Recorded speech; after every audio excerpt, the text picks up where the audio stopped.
morning, students. Welcome to the class. Students, today we are going to discuss the analytical treatment of triangle law of vector addition. In our last lecture, हमने क्या किया था? हमने triangle law of vector addition, parallelogram law of vector addition and polygon law of vector addition को discuss किया था. उससे हमने सिर्फ ग्राफिकल या geometric representation of addition of vectors सीखी थी. आज जो एनालिटिकल ट्रीटमेंट हम लोग डिस्कस करने वाले हैं, इससे हमारा एक फॉर्मूला डिराइव होगा जिसकी मदद से हम कोई भी दो वेक्टर्स किसी भी एंगल पर इंक्लाइंड हो उसके रिजल्टेंट की magnitude as well as direction निकाल सकते हैं. ठीक है, तो let's start with triangle law of vector addition. Analytical treatment आप देखोगे, बेसिकली जो आपका triangle law of vector addition है, parallelogram law of vector addition है या polygon law of vector addition है, आप कोई भी लॉ यूज कर अगर रिजल्टेंट की मैग्नीट्यूड या डायरेक्शन निकालेंगे तो आप देखेंगे कि आंसर सब में सेम आता है, सिर्फ रिप्रेजेंटेशन में फर्क होता है. वो अभी मैं बताऊंगी आपको कैसे करना है. So triangle law of vector addition क्या स्टेटमेंट है, ये हम कर चुके हैं. States that if two vectors are represented by the two adjacent sides of a triangle taken in the same order,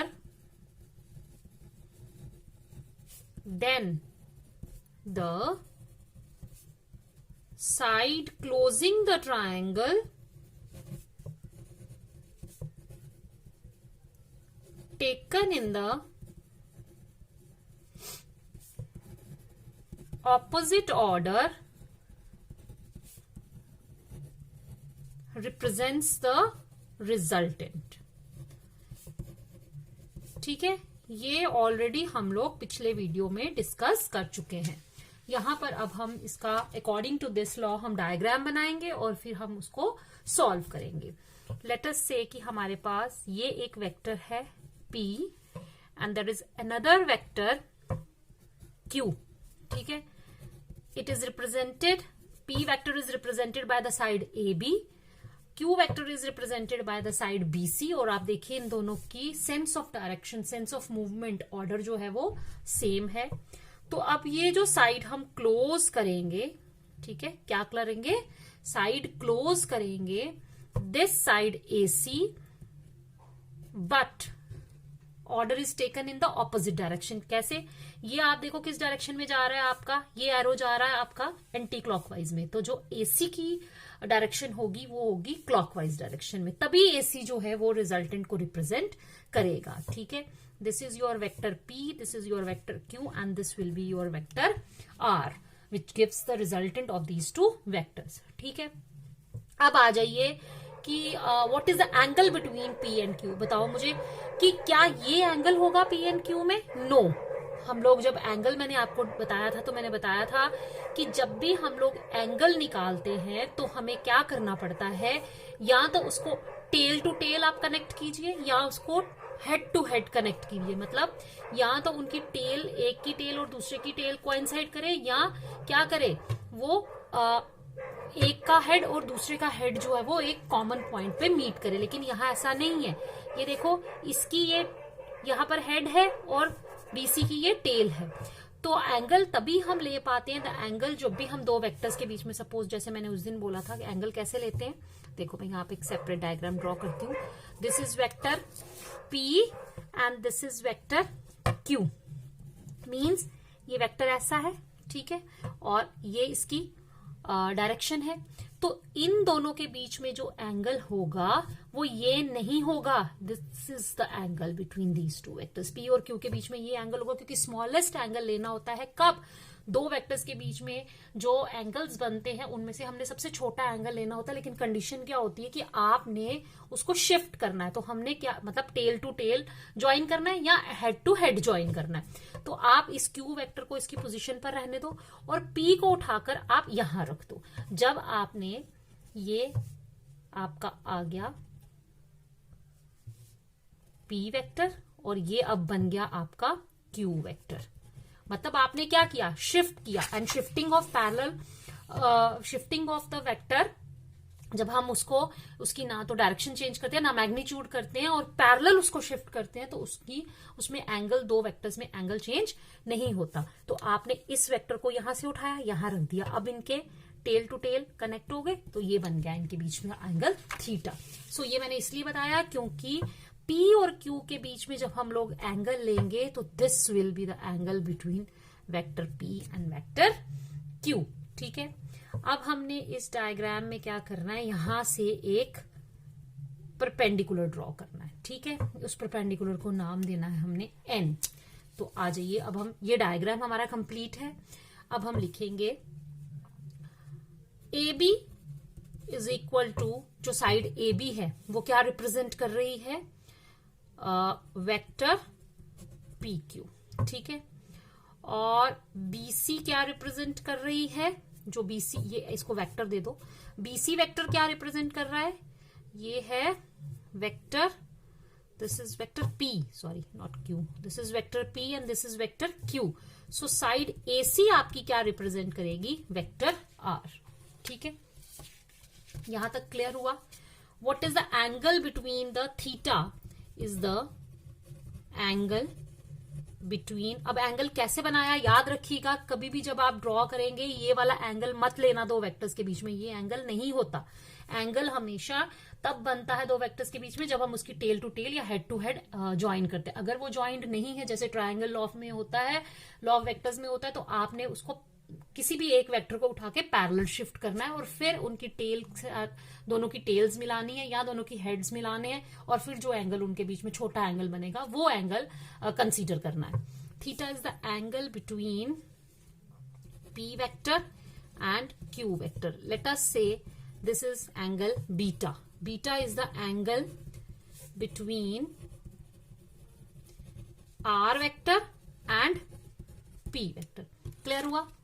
ठीक है, अब आ जाइए, एक राइट एंगल ट्राइंगल है, in right angled triangle BNC। ठीक है, यहां पे बताओ मुझे साइन थीटा की वैल्यू क्या होगी। This is your perpendicular and BC is your hypotenuse. Sine theta will be perpendicular upon hypotenuse. ठीक है, तो यहां से आपका परपेंडिकुलर किसके बराबर निकल जाएगा, मीन CN जो डिस्टेंस है वो किसके बराबर निकल जाएगा, BC sine of theta. And what is BC की मैग्नीट्यूड कितनी है, Q, और ये जो मैंने लिखा CN equal to Q sine theta हमने निकाल लिया, ये मैग्नीट्यूड्स हैं। Now what is cos theta, अभी तक आपको याद हो जाना चाहिए कॉस थीटा क्या होता है, बेस अपॉन, आपने 10th में भी ट्रिग्नोमेट्री की है, base upon hypotenuse, that is BN। Base क्या है इस ट्राइंगल में, BN upon hypotenuse BC। It employees BN किसके बराबर आया, BC cos of theta. And what is BC, it is P cos of theta. ठीक है, BN की और CN की वैल्यू आपने निकाल ली। ठीक है, अब हम क्या करेंगे, बैक टू द डायग्राम। देखो, अब हम राइट ट्राइंगल, एक और राइट ट्राइंगल हमारे पास बन रहा है ANC। नाउ देखो ध्यान से, in right angled triangle ANC। ठीक है, बताओ इस पे हम पाइथागोरस थ्योरम लगाएंगे। ये राइट एंगल ट्राइंगल है, पाइथागोरस थ्योरम क्या होगी, hypotenuse square is equal to base square plus perpendicular square. तो हाइपोटेन्यूज क्या है यहां पर, AC square is equal to AN square plus CN square. AC की मैग्नीट्यूड कितनी है, R। ठीक है, ये तो वेक्टर है ना, हमने अभी डायरेक्शन करनी है। ये आ गया R square is equal to, AN को मैं खोलकर लिखूंगी, that is AB plus BN का स्क्वायर प्लस CN का square.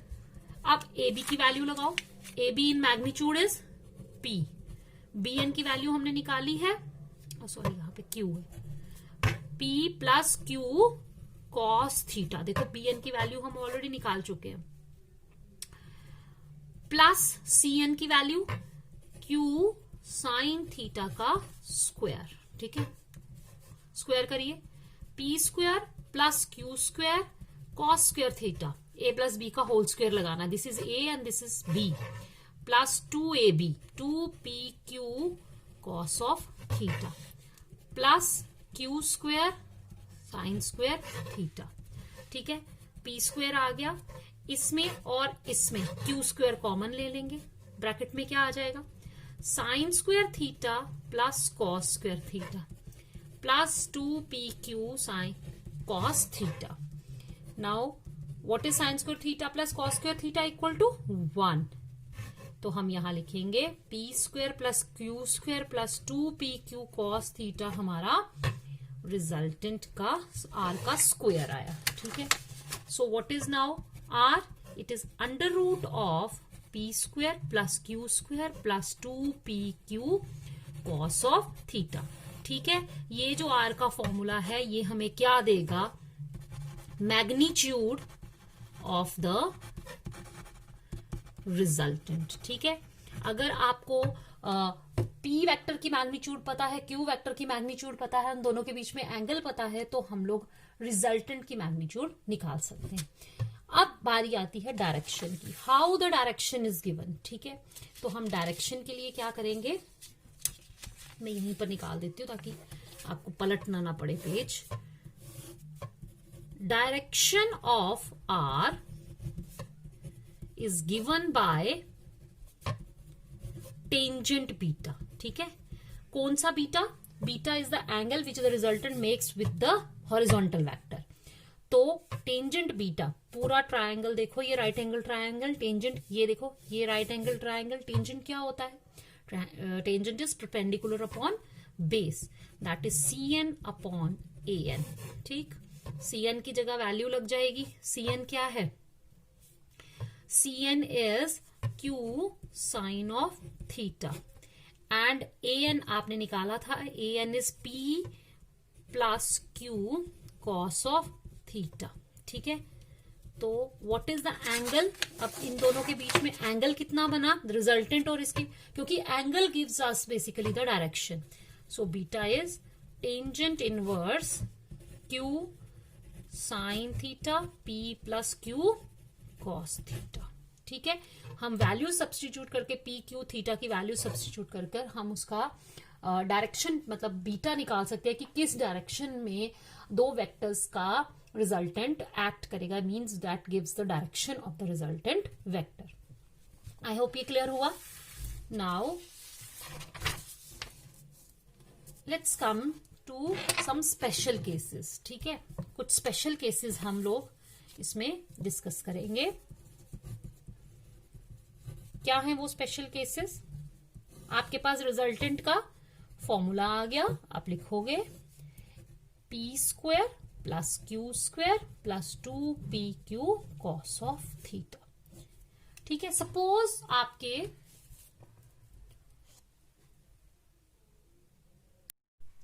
Now let us consider the special cases. Resultant का फॉर्मूला आपने लिखा है under root P square plus Q square plus 2pq cos theta. तो हम लोग अब एक पहला केस ले लेते हैं, when theta is equal to 0, means दो वेक्टर्स हैं जो आपस में 0 एंगल पर इंक्लाइंड है, means they are acting in the same direction, ठीक है। तो हमारा P और Q क्या है, P और Q के बीच में एंगल जो बन रहा है that is they are, this is P, ये Q की डायरेक्शन है, तो थीटा कितना हो गया 0 डिग्री, ठीक है। तो हम लोग इस रिजल्टेंट के फॉर्मूले में इसको 0 डिग्री पुट करते हैं, क्या आएगा P square plus Q square plus 2pq cos of 0।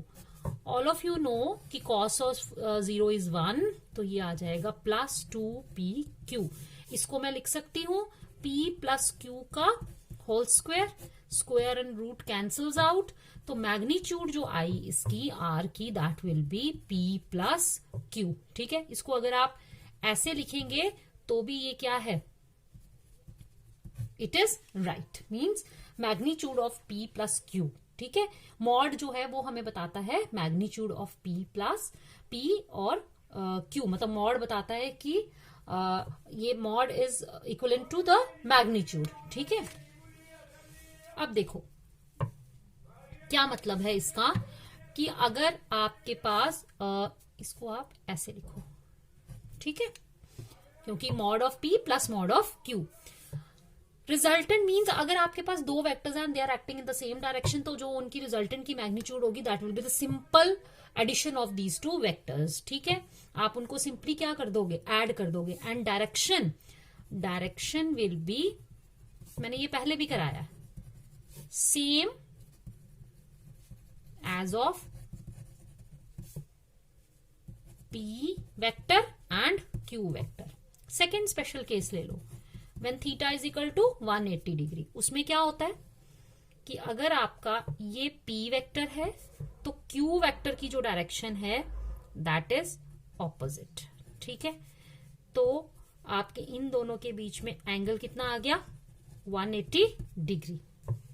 So R will be equal to P square plus Q square plus 2PQ cos of 180 degree, and cos of 180 degree is -1, तो यहां पर ये हो जाएगा -2PQ, और ये आएगा P minus Q का होल स्क्वायर, और ये cancels out.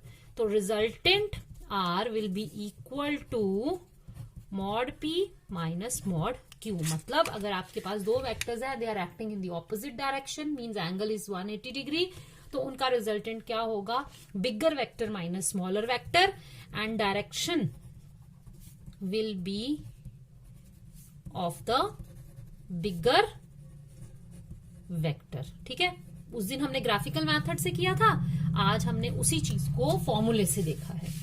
Now comes when theta is equal to 90 degree, तो आर क्या आएगा हमारा, P square plus Q square plus 2PQ cos of 90 degree. cos 90 is 0, तो आ गया P square plus Q square.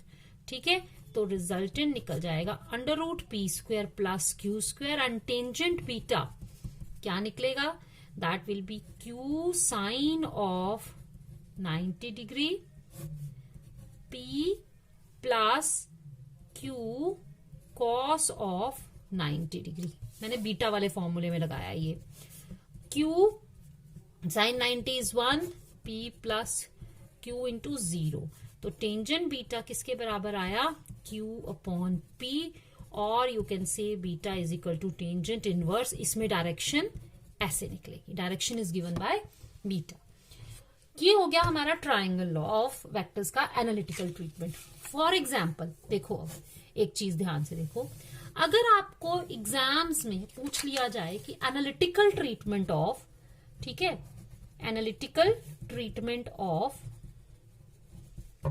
Parallelogram law of vectors, तो आपने क्या करना है, उसमें आपके जो दो वेक्टर्स होंगे those will be represented by the two adjacent sides of the parallelogram. ये हमने स्टेटमेंट भी बतानी है, और इनका जो रिजल्टेंट होता है that is given by the resultant diagonal passing through the common point.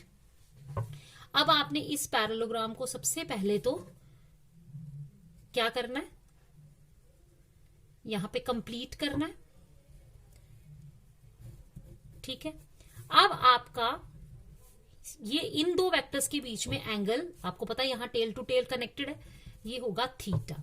आपने ये पैरेलल, ये opposite side of the parallelogram है, तो ये वेक्टर आपको पता है क्या बन जाएगा, वेक्टर P, और इसको अगर हम आगे प्रोड्यूस करें तो ये कॉरस्पॉन्डिंग एंगल, ये क्या बन गया, थीटा। आपका ये देखो, ये डायग्राम फिर से वही बन गया जो ट्राइंगल लॉ में था। तो अब आपका ये A, B, C और N सेम वही आपका डायग्राम आ जाएगा, और यहां से आपने फिर वही करना है जो आपने ट्राइंगल लॉ ऑफ वेक्टर्स में किया है। तो क्योंकि आंसर इसमें भी वही आने वाला है जो हमने ट्रायंगल लॉ ऑफ वेक्टर्स में निकाला है। सिर्फ क्या करना है आपने, जब आपको अगर पूछा जाए एग्जाम में पैरेललोग्राम लॉ ऑफ वेक्टर्स, तो आपने जब उनको P और Q को रिप्रेजेंट करना है तो डायग्राम को यहां से शुरू करना, उनको रिप्रेजेंट करना by the two adjacent sides of the parallelogram, और उसके रिजल्टेंट को आपने कॉमन पॉइंट से यहां से निकालना है। फिर P को आपने पैरेलल शिफ्ट करके, आपको पता है opposite side of a parallelogram है तो वो इक्वल होगी, और उसकी डायरेक्शन भी आप अगर सेम लोगे तो वो ये BC साइड P वेक्टर को रिप्रेजेंट करेगी। तो अब आपके दो वेक्टर्स P और Q जो है वो बन जाए, दिस इज सॉरी P, ये P है और इसको आप Q लो जैसे आपने उसमें किया। P और Q जो है अब वो बन गए दो adjacent sides of the triangle, जैसे कि पिछले वाले केस में किया था। अब आप R यहां से निकालोगे, ये वही फॉर्मूला आएगा जो आपने ट्रायंगल ऑफ वेक्टर एडिशन में किया है। तो दोनों में आंसर सेम आने वाला है, फर्क कोई नहीं है, सिर्फ थोड़ा सा ट्विस्ट है, थोड़ा सा आपने यहां से डायग्राम जब स्टार्ट करनी है, लास्ट में वही बनने वाली है, जब स्टार्ट करना है तो थोड़ा सा इसको ध्यान में रखना है, बाकी आंसर जो है वो सेम आएगा। ठीक है, तो ये हो गए हमारे अगर ट्रायंगल लॉ ऑफ वेक्टर और parallelogram law of vector addition में जो रिजल्टेंट की मैग्नीट्यूड और डायरेक्शन निकालने का फॉर्मूला था वो अभी हम कर चुके। अब हम इनको अप्लाई करेंगे न्यूमेरिकल सॉल्व करने में। तो सॉरी, फर्स्ट न्यूमेरिकल है, a body is simultaneously given two velocities, one 30 metre per second due east and other 40 metre per second due north. Find the resultant velocity. ठीक है, इसमें क्या है, एक बॉडी है, उसको दो वेलोसिटीज दी जा रही हैं। एक वेलोसिटी है 30 मीटर पर सेकेंड जो दी जा रही है ईस्ट डायरेक्शन में। ठीक है, तो V1 आ गया हमारा 30 मीटर पर सेकेंड, और उसी बॉडी को एक वेलोसिटी दी जा रही है नॉर्थ डायरेक्शन की तरफ V2 and that is 40 metre per second. तो बताइए body ultimately under the action of these two velocities किस डायरेक्शन में मूव करेगी। अब बॉडी के पास, बॉडी एक वेलोसिटी में नहीं, this is the motion of a body in a plane. ठीक है, ये प्लेन है क्योंकि उसमें दो वेलोसिटीज के अंडर वो बॉडी जो है वो मूव करेगी। तो बॉडी ना तो इस डायरेक्शन में जाएगी ना तो इस डायरेक्शन में जाएगी, बॉडी जाएगी उस डायरेक्शन में जिस डायरेक्शन में इन दो वेलोसिटीज का रिजल्टेंट एक्ट करेगा। Since east and north direction are inclined to each other at 90 degree, तो इन दोनों के बीच में थीटा कितना बनेगा, दो वेक्टर्स के बीच में 90 डिग्री। तो आप रिजल्टेंट के जो मैग्नीट्यूड है उसका फॉर्मूला लगाओगे, that will B V1 square plus V2 square. जब एंगल 90 डिग्री है, स्पेशल केस में हमें पता है ये लगेगा, तो मैग्नीट्यूड कितनी आएगी, that will B V1 is 30 का स्क्वायर एंड V2 इज 40 का स्क्वायर। This is 900 plus 1600। ठीक है, तो आंसर आया इसका 5 इंटू इसको 25 इंटू 100 लिख सकते हैं ना, 5 इंटू, तो ये आया 50 मीटर पर सेकेंड। तो यानी कि जो रिजल्टेंट वेलोसिटी है वो ये आएगी। ठीक है, एंड उसकी मैग्नीट्यूड कितनी आई, 50 metre per second. Now we have to find out the beta. अगर आपने बीटा निकालना है तो टेंजेंट बीटा भी आप निकाल सकते हो, दैट इज इक्वल टू जो आपका परपेंडिकुलर वेक्टर है वो क्या आ गया, 40 साइन 90। यहां से आपने निकाला हुआ है, इसको जरूरत ही नहीं है ये सब कुछ करने की। Beta is equal to tangent inverse, ठीक है, Q means vertical vector, V2 upon V1। तो आया V2 कितना है, 440 अपॉन 30। तो मीन्स बीटा जो है that is tangent inverse 4 upon 3। Direction भी निकल गई और मैग्नीट्यूड भी निकल गई। किस डायरेक्शन में वो एक्ट करेगी, टेंजेंट इनवर्स 4 अपॉन 3। नाउ दो क्वेश्चन हम इसके और करेंगे।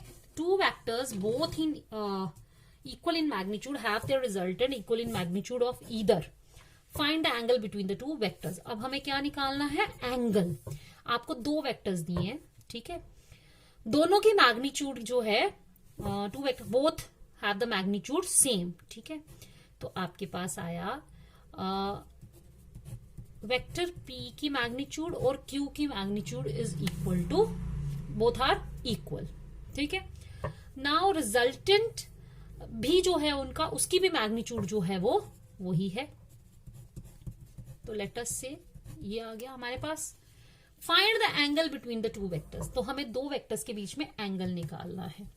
तो इसका मतलब है रिजल्टेंट का हम लोग क्या लगाएंगे फॉर्मूला, वो आ जाएगा P square plus Q square plus 2pq cos of theta. ठीक है, P की जगह हम P ही रहने देंगे, Q की जगह भी हम क्या लिखेंगे P स्क्वायर। अब 2p Q की जगह P लगा रहे हैं कॉस ऑफ थीटा, और रिजल्टेंट की जगह भी क्या है P, क्योंकि रिजल्टेंट भी P है। तो यहां पे क्या आ गया 2p square plus 2p square cos of theta. ठीक है, 2p स्क्वायर अंदर 1 प्लस कॉस थीटा। ठीक, अब 1 प्लस कॉस थीटा का जो फॉर्मूला होता है that is 2 cos square theta by 2। ठीक है, ये आप लोगों ने मैथमेटिकल टूल्स में पढ़ा है, अगर नहीं पढ़ा है तो इसको दोबारा से देखिए। तो P आया हमारा 4p square cos square theta by 2। Root काट देंगे हम, क्या आ जाएगा 2p cos theta by 2। p और p कैंसिल, तो cos theta by 2 is equal to 1/2।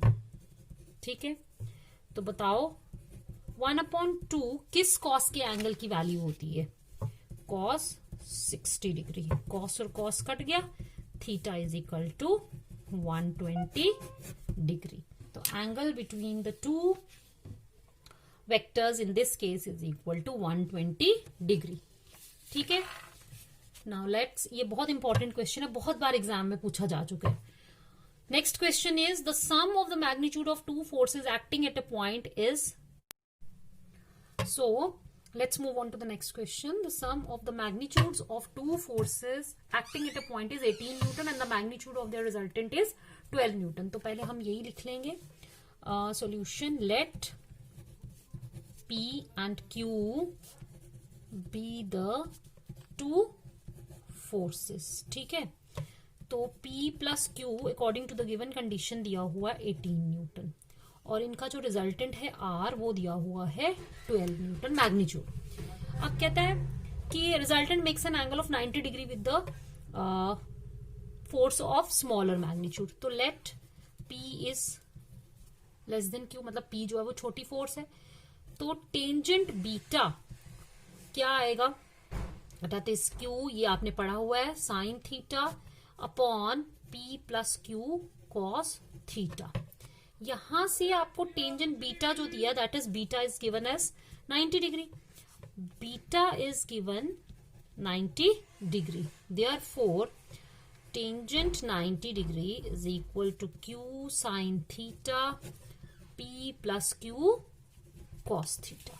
ठीक है, तो टेंजेंट 90 डिग्री कितना होता है, इन्फिनिटी, मतलब अनडिफाइंड। ये अनडिफाइंड कब होगी ये term, therefore P plus Q cos theta is equal to 0. That is P या Q cos theta is equal to minus of P. ठीक है, अब आ जाओ हमारे रिजल्टेंट के मैग्नीट्यूड पे। यहां पर हमने एक कंडीशन निकाल ली है।